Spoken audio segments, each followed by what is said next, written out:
हर हर महादेव।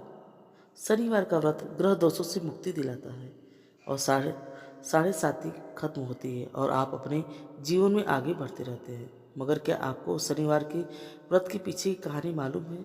क्या आपको पता है शनिवार का व्रत क्यों किया जाता है? तो आइए इस शनिवार व्रत कथा में हम सब जानते हैं।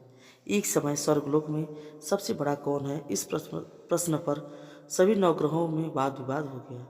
इस पर फैसला फैसला करने के लिए सभी नवग्रह राजा इंद्र के पास गए पहुँचे और बोले कि हे देवराज इंद्र, आज आपको यह फैसला करना होगा कि हम में से सबसे बड़ा कौन है। यह प्रश्न सुनकर देवराज इंद्र उलझन में पड़ गए और उन्होंने इस फैसले को लेकर असमर्थता जताते हुए सभी नवग्रहों को पृथ्वी लोक के राजा विक्रमादित्य के पास जाने का सुझाव दिया। सभी ग्रह भूलोक के राजा विक्रमादित्य के दरबार में पहुंचे और राजा विक्रमादित्य से अपने प्रश्न का जवाब पूछा, जिसको सुनकर राजा विक्रमादित्य भी कुछ देर के लिए परेशान हो उठे, क्योंकि सभी ग्रह अपनी अपनी शक्तियों के कारण महान थे। किसी को भी छोटा या बड़ा कहना उनके लिए परेशानी का कारण बन सकता था। तभी अचानक राजा विक्रमादित्य को एक उपाय सूझा। उन्होंने अलग अलग धातु के जैसे सोना, चांदी, कांसा, तांबा, सीसा, रांगा, जस्ता, अभ्रक और लोहे के 9 आसन बनवाए। सबसे आगे सोना और सबसे पीछे लोहे के आसन को रखा गया। राजा ने सभी देवताओं को अपने अपने आसन पर बैठने को कहा।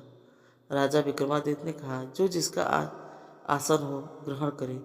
जिसका आसन पहले होगा वह सबसे बड़ा और जिसका आसन बाद में होगा वह सबसे छोटा होगा। चूंकि लोहे का आसन सबसे पीछे था, इसलिए शनिदेव समझ गए कि राजा ने मुझे सबसे छोटा बना दिया है।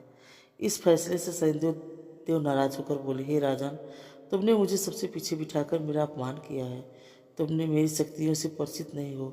सूर्य एक राशि में 1 महीने, चंद्रमा 2 महीने 2 दिन, मंगल 1.5 महीने, बुध और शुक्र 1 महीने, बृहस्पति 13 महीने रहते हैं। लेकिन मैं किसी भी राशि पर 2.5 वर्ष से लेकर 7.5 वर्ष तक रहता हूँ। बड़े बड़े देवताओं को मैंने अपने प्रकोप से पीड़ित किया है। अब तुम भी मेरे प्रकोप से सावधान रहना।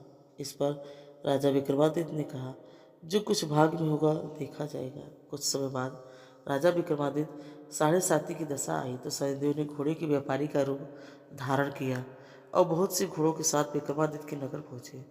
राजा विक्रमादित्य ने उन घोड़ों को देखकर एक अच्छे से घोड़े को अपनी सवारी के लिए चुनकर उस पर चढ़े।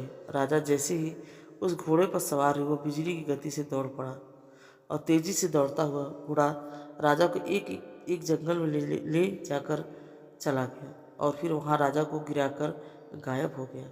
राजा अपने नगर लौटने के लिए जंगल में भटकने लगे, लेकिन राजा को कोई रास्ता नहीं मिला। राजा को बहुत तेज भूख प्यास लगी थी। जंगल में बहुत घूमने पर राजा को एक चरवाहा मिला। राजा ने उससे पानी मांगा। पानी पीकर राजा ने उस चरवाहे को अपनी अंगूठी दे दी और उससे रास्ता पूछकर जंगल से निकलकर पास के नगर में चल दिया। नगर में पहुंचकर राजा एक सेठ की दुकान पर बैठ गए। राजा के कुछ देर दुकान पर बैठने से सेठ की बहुत बिक्री हुई। सेठ ने राजा को भाग्यवान समझा और उसे अपने घर भोजन पर ले गया। सेठ के घर में सोने का एक हार खूंटी पर लटका हुआ था। राजा को उस कमरे में छोड़कर सेठ कुछ देर के लिए बाहर चला गया। तभी राजा के देखते ही देखते खूंटी सोने के उस हार को निगल गई थी। सेठ ने जब हार गायब देखा तो उसने चोरी का संदेश राजा पर किया और अपने नौकरों से कहा कि इस परदेसी को रस्सी में बांधकर नगर के राजा के पास ले चलो। राजा ने विक्रमादित्य के हाथ पर हार के बारे में पूछा तो उन्होंने बताया कि खूंटी ने हार को निगल लिया है। इस पर राजा क्रोधित हुए और उन्होंने चोरी करने के अपराध में विक्रमादित्य के हाथ पांव काटने का आदेश दे दिया। सैनिकों ने राजा विक्रमादित्य के हाथ पांव काटकर उन्हें सड़क पर छोड़ दिया। कुछ दिन बाद एक तीली उन्हें उठाकर अपने घर ले गया और उन्हें कोल्हू पर बैठा दिया। राजा आवाज़ देकर बैलों को हाँकता रहा। इस तरह तीली का बल चलता रहा और राजा को भोजन मिलता रहा। शनि के प्रकोप की 7.5 पूरी होने पर वर्षा ऋतु प्रारंभ हुई। एक रात विक्रमादित्य ने मेघ मल्हार गा रहा था। तभी नगर की राजकुमारी मनभावनी रथ पर सवार उस नगर के पास से गुजरी। उसने मल्हार सुनी तो उसे बहुत अच्छा लगा, जिसके बाद राजकुमारी ने दासी को भेजकर गाने वाले को बुलाने को कहा। दासी लौटकर राजकुमारी को बताया कि वो अपंग है, लेकिन राजकुमारी उसके मेघ मल्हार से मोहित हो गई। जिसके बाद सब कुछ जानते हुए उसने अपंग से विवाह करने का निश्चय किया। राजकुमारी ने अपने माता पिता से जब यह बात कही तब वो हैरान रह गए। उन्होंने राजकुमारी को बहुत समझाया, लेकिन राजकुमारी ने जिद नहीं छोड़ी और प्राण त्याग देने की बात कही। आखिरकार राजा रानी ने विवश होकर अपंग विक्रमादित्य से राजकुमारी को विवाह करा दिया। विवाह के बाद राजा विक्रमादित्य और राजकुमारी तेली के घर रहने लगे। एक रात स्वप्न में शनिदेव ने राजा से कहा कि राजा, तुमने मेरा प्रकोप देख लिया, मैंने तुम्हें अपने अपमान का दंड दिया है। इस पर राजा शनिदेव के से क्षमा मांगते हुए कहा कि हे शनिदेव, आपने जितना दुख मुझे दिया है अन्य किसी को न देना और मुझे माफ कर दें। इस पर शनिदेव ने कहा, राजन, मैं तुम्हारी प्रार्थना स्वीकार करता हूँ। जो कोई स्त्री पुरुष मेरी पूजा करेगा, कथा सुनेगा, जो नित्य मेरा ध्यान करेगा, चींटियों को आटा खिलाएगा, वह सभी प्रकार के कष्टों से मुक्त होता है और उसकी सब मनोकामनाएं पूर्ण हो गई। अगले दिन प्रातःकाल राजा विक्रमादित्य की नींद खुली और अपने हाथ पांव देखकर राजा को बहुत खुशी हुई। उन्होंने मन ही मन शनिदेव को प्रणाम किया और राजकुमारी भी राजा के हाथ पांव सलामत देखकर आश्चर्य में डूब गई। तब राजा विक्रमादित्य ने अपना परिचय देते हुए शनिदेव के प्रकोप की सारी कहानी सुनाई। इधर जब सेठ को इस बारे में पता चला तो दौड़ता हुआ राजा और विक्रमादित्य के चरणों में गिरकर क्षमा मांगने लगा। राजा विक्रमादित्य ने उसे क्षमा कर दिया, क्योंकि वह जानते थे कि यह सब तो शनिदेव के प्रकोप के कारण हुआ है।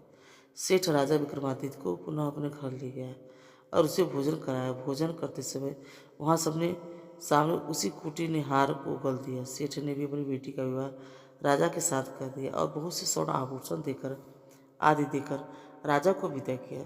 राजा विक्रमादित्य राजकुमारी मनभावनी और सेठ की बेटी के साथ अपने नगर वापस पहुंचे तो नगरवासियों ने हर्ष के साथ उनका स्वागत किया। अगले दिन राजा विक्रमादित्य ने पूरे राज्य में घोषणा कराई कि शनिदेव सब ग्रहों के सर्वश्रेष्ठ है।